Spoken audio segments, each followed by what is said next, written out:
Alrighty, now on to part 2 of the Halo Cookbook section, where we actually make one of the recipes. We're going to keep it simple with the cocktail sauce. Now, we have all the ingredients here. It requires half cup of chili sauce. Now, those who are familiar with this jar will know which sauce I prefer to use. Use whichever one is available, because I have found that this particular one can be difficult to get a hold of.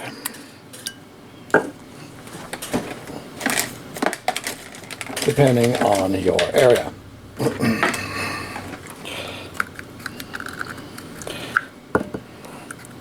Yes, I am trying to prevent making a mess here, because I've already got enough to clean up as it is. Anyway, next is a third of a cup of ketchup, catsup, nugget sauce, whatever you want to go with.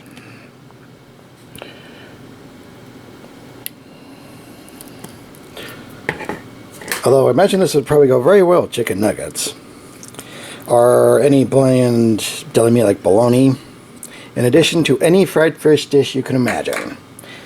Well, for any fish that should be fried anyway. Imagine salmon, and the fried salmon in this probably wouldn't go well, but fried salmon is kind of a oddity anyway.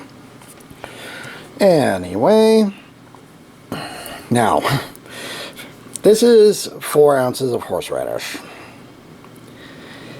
It could suggest that you could use the entire thing in this, because it suggests 2 to 4 tablespoons of horseradish. Yes, you had to soak up those 3 martini lunches somehow. Let's see now.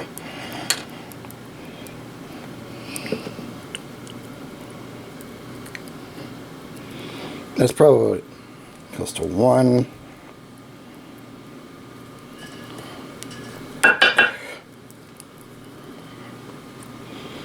Yeah, that's probably 2. But judging from this, it's about 2 tablespoons of horseradish there. That'll work just fine. Yes, you could just blend all this at the end, but I want to do it this way. If I do it differently, well, I'll probably hear about it from the comments anyway, so whatever. Okay, next we have 1.5 tablespoons of Worcestershire sauce. Worcestershire. This stuff.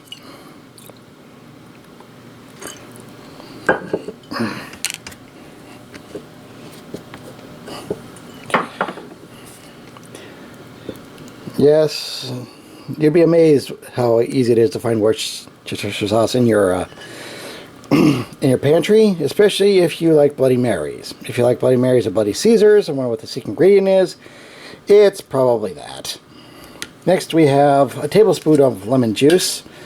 Lemons being an agricultural product, it's a little difficult to get lemon juice exactly like that, unless you get it stuff in a bottle, which is a little bit funky. I just rolled this beforehand, and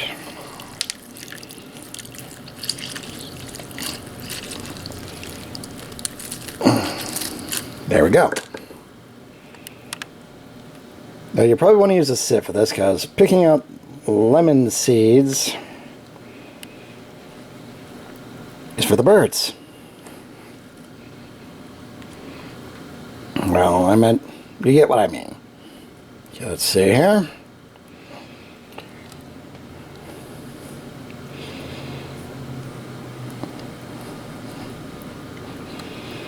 And if we stopped right here, we would have a perfectly serviceable cocktail sauce. However, there are some variations. It suggests for a sharper sauce, you could add a quarter teaspoon of salt, another tablespoon of lemon juice, and a dash of pepper, and a few drops of Tabasco sauce. Now, personally, I just go with a little bit of my favorite hot sauce, at least the hot sauce that I have readily available, because your availability will vary much like the chili sauce. But there we go. Cocktail sauce. And it didn't take forever to make. and it doesn't taste god awful. At least I don't think it does. Right? Your results may vary. It may take a couple tries to get it exactly, but if you follow the recipe, you can't go wrong. Even though I kind of didn't do that myself, but I know that this is good. Anyway, if you want to try it, it's available in the book, and, well, I'll include a way of sharing the recipe online via this video. I'll see you later.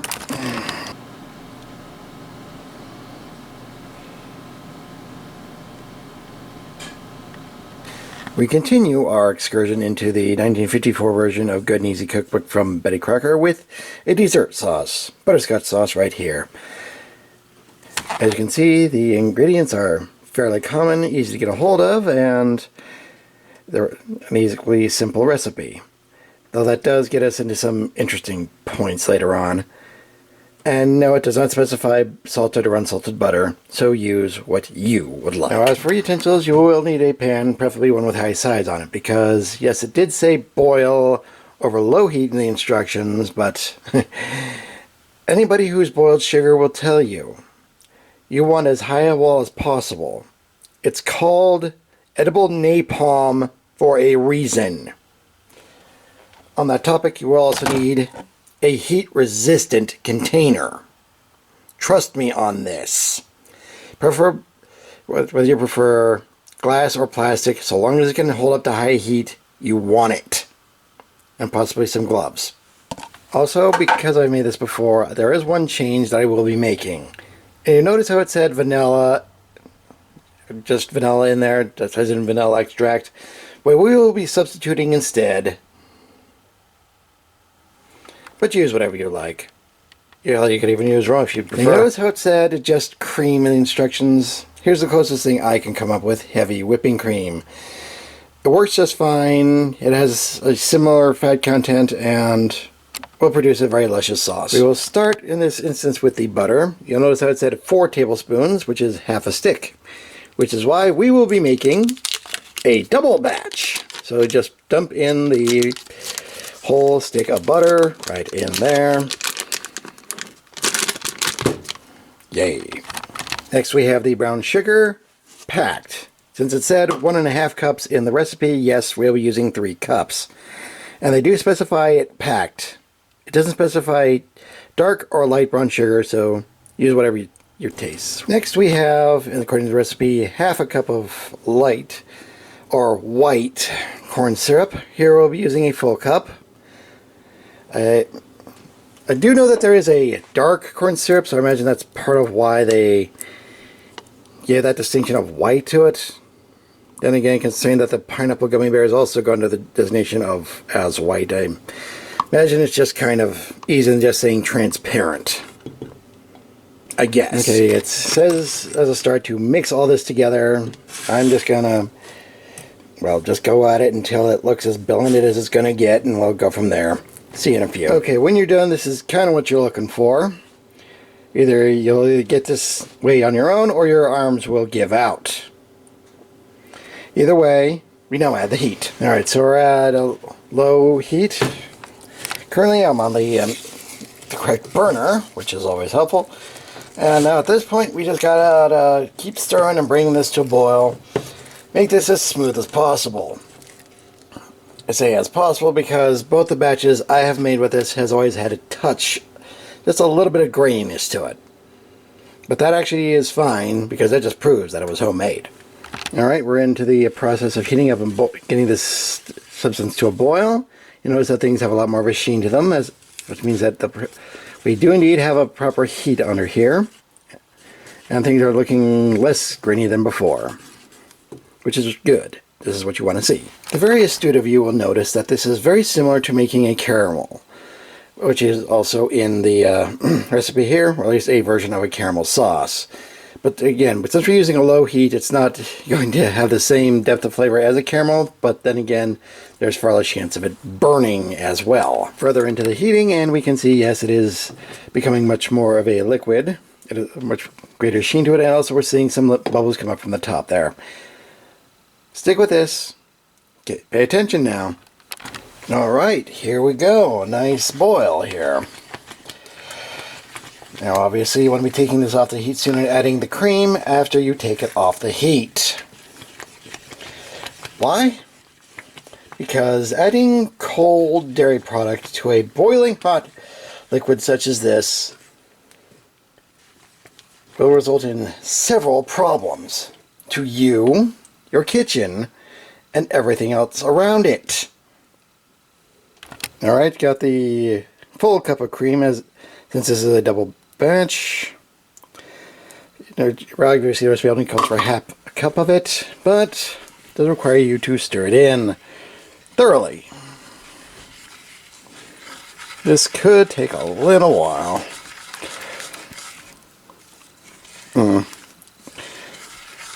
Alright, yes. With the cream now properly integrated, we now add our extracts. Again, vanilla or the rum like I'm using are options.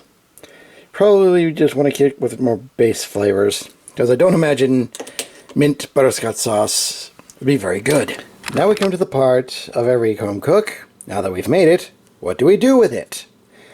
Well, a vast majority of sweet applications, be it cake, be it ice cream, brownies, those are all exceptional options, no doubt there. But a couple of the ideas that I've had that you might want to use. One, I actually use this for a pie filling. People weren't necessarily into butterscotch pie, but hey, it's an alternative. But sticky buns. Using this for the topping of sticky buns worked exceptionally well. It was hard to get out of the pan, but you could definitely do it.